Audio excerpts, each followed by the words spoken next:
दोस्तों, परसेंटेज का सबसे कन्फ्यूजिंग टॉपिक सक्सेसिव परसेंटेज। आज मैं आपको 30 सेकंड में इतने आसान तरीके से समझाऊंगी कि आप ज़िंदगी भर कभी गलती नहीं करेंगे। हेलो स्टूडेंट्स, मैं हूं पूनम। एसक्यूब पे आपका स्वागत है। आज हम समझेंगे सक्सेसिव परसेंटेज, यानी जब परसेंटेज 2 बार लगता है तब टोटल चेंज कैसे निकालें। सक्सेसिव परसेंटेज का मतलब होता है पहले किसी वैल्यू पर परसेंट चेंज होता है, फिर उसी नई वैल्यू पर दूसरा परसेंट चेंज होता है। और इसी जगह स्टूडेंट्स गलती करते हैं, वो दोनों परसेंट को बस जोड़ देते हैं, लेकिन असली इंक्रीज़ उनके ऊपर भी इंक्रीज़ होता है। तो इसके लिए एक फॉर्मूला है। फॉर्मूला क्या है? a + b + ab/100। बस यही एक फॉर्मूला याद रखो। अगर डिक्रीज़ हुआ है तो वहाँ पर माइनस लग जाएगा। चलिए एक छोटे से एग्जांपल से समझते हैं। मान लो प्राइस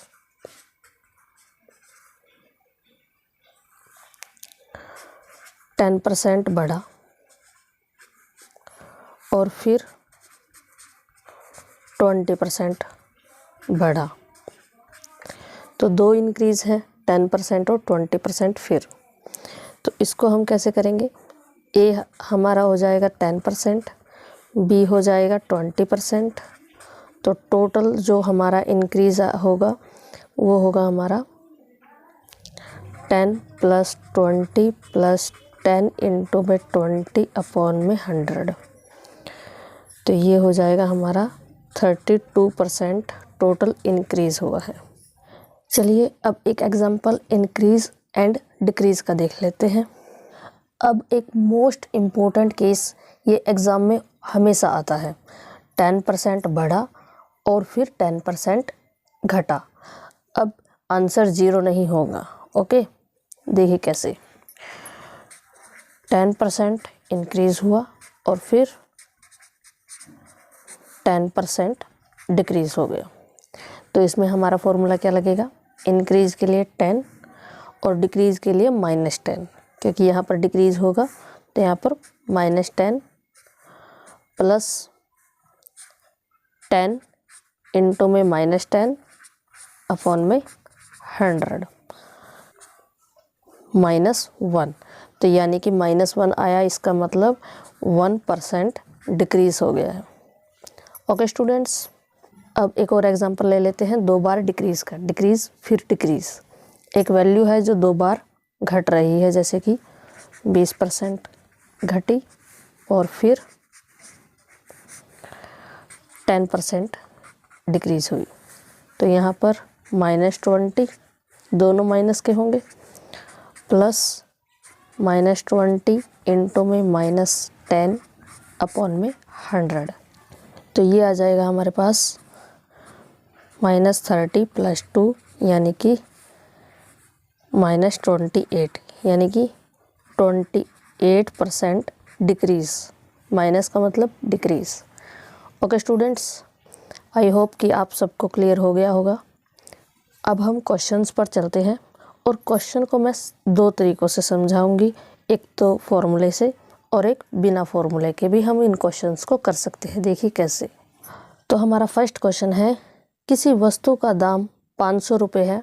पहले 20% और फिर 30% की बढ़ोतरी होती है। नया दाम निकालें। तो दोनों में बढ़ोतरी हो रही है, 20% भी और 30% भी बढ़ रहा है। तो हमारा नेट कितना बढ़ गया? तो हमारा फॉर्मूला है a + b + ab/100। ये हो जाएगा 20 + 30 + 20 इंटू में 30 अपॉन में 100। ये हो जाएगा हमारा 56% इंक्रीज़ हुआ। तो अगर 56% इंक्रीज़ हुआ तो हम 56% निकालेंगे ऑफ 500। तो ये आ जाएगा हमारा 56/100 × 500 = 280। अब इंक्रीज़ 280 हुआ है तो हम 500 में जोड़ेंगे, तो हमारा नया दाम क्या होगा? 500 + 280 यानी कि 780 हमारा आंसर। अब मैं इसका दूसरा तरीका बताने वाली हूँ। हम जो परसेंटेज है उसको फ्रैक्शन में चेंज करेंगे। तो हमें पता है कि 20% क्या होता है 1/5 और 30% 3/10। तो यानी कि ये बढ़ा 5 पे 1 यानी कि 5 से 6 हो गया, और ये 10 पे 3 बढ़ा यानी कि 10 से 13 हो गया। वस्तु का दाम 500 है और उस पर पहले बढ़ा 1/5 यानी कि 5 से 6 हो गया, तो 6/5 निकालेंगे। और फिर इसी पर हमारा इंक्रीज़ हुआ 30% यानी कि 3/10 का इंक्रीज़ हुआ यानी कि 10 से 13 हो गया, तो हम सीधा 13/10 निकालेंगे। ओके स्टूडेंट्स, तो अब ये 0 से 0, 5 दया 50, 13 छिक 78, तो ये आ जाएगा हमारे पास 780 आंसर। देखा, ये एक लाइन में आंसर आ गया। चलिए अब अगला क्वेश्चन देखते हैं। सेकंड क्वेश्चन है, किसी कर्मचारी की सैलरी 8,000 रुपये है। पहले 10% और फिर 15% की कटौती होती है। नई सैलरी क्या होगी? अब यहाँ पर कटौती हो रही है 10% और फिर 15% की, तो हमारी नेट कटौती क्या होगी वो निकालिए। तो ये हो जाएगा -10 -15 प्लस -10 इंटू में -15 अपॉन में 100। तो हमारी नेट कटौती क्या होगी -25 प्लस 1.5, तो ये हो जाएगी -23.5। इसका मतलब 23.5% डिक्रीज़ हो गया। ओके, तो 23.5% निकालें आप परसेंट ऑफ 8,000, तो ये आ जाएगा हमारा 235.5 अपॉन में 100 इंटू में 8,000। 2 0 से 2 0 कट गई, ये आ जाएगा हमारे पास, तो ये आ जाएगा हमारे पास 1880। तो अब ये घटेगा, नई सैलरी क्या आएगी हमारी 8,000 माइनस 1880, ये आ जाएगी 6120 इज़ द आंसर। अब इसका दूसरा तरीका शॉर्टकट वाला,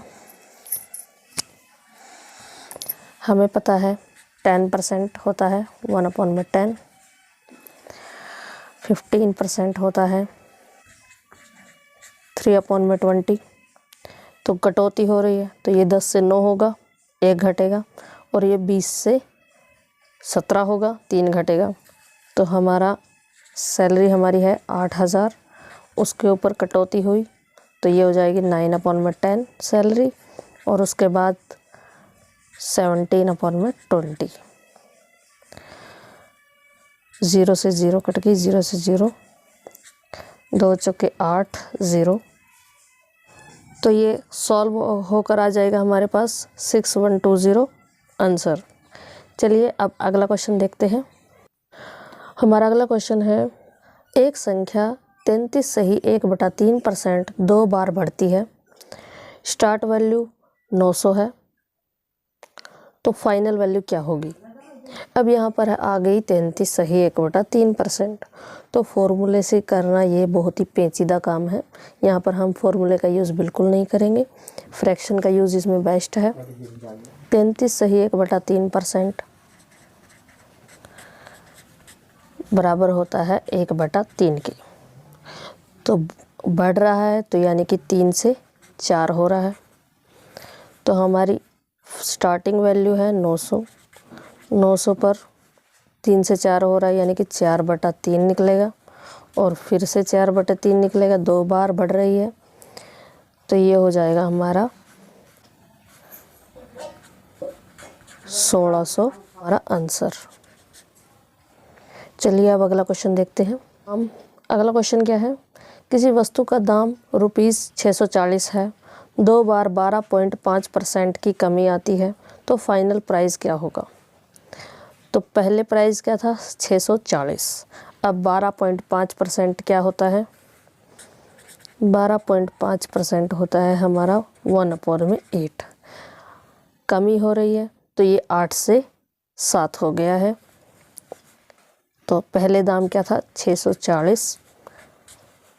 पहले 2 बार हो गई कमी, यानी कि पहले 8 से 7 हो गया, 7/8। फिर दोबारा 7/8, 8 64, 64 से 64 कैंसिल, ये हो जाएगा हमारा 490 आंसर। आई होप कि आप सभी को समझ में आ रहा होगा। चलिए अब हम लास्ट क्वेश्चन करते हैं। अगर किसी क्वेश्चन में 2 से ज़्यादा बार प्रतिशत में वृद्धि हो रही है तो तब भी हमारा फ्रैक्शन ही कारगर तरीका होगा। किसी वस्तु का दाम 500 रुपये है, लगातार 20%, 20% और 20% बढ़ते हैं, तो फाइनल प्राइस क्या है? 20% क्या होता है? 1/5, यानी कि 5 से बढ़ रहा है, 5 से 6 हो रहा है, 1 बढ़ रहा है तो 6 हो रहा है। तो पहले क्या था? 500 रुपये था दाम, फिर 6/5, 6/5 और 6/5, 3 बार बढ़ रहा है। तो ये हो जाएगा हमारा 5 × 5 0 0, 5 दूनी 10 0, 5 चौके 20। तो ये आ जाएगा 216 इंटू में 4, ये हो जाएगा 864 आ जाएगा हमारा आंसर। अगर आपको मेरा समझाया हुआ तरीका इजी लगा तो वीडियो को लाइक ज़रूर करना। और नेक्स्ट वीडियो में हम करने वाले हैं परसेंटेज कंपैरिजन की सबसे डेंजरस ट्रिक्स, जो एग्ज़ाम में आपका 10 गुना टाइम बचाने वाली है। मिलते हैं नेक्स्ट क्लास में, तब तक के लिए बाय बाय।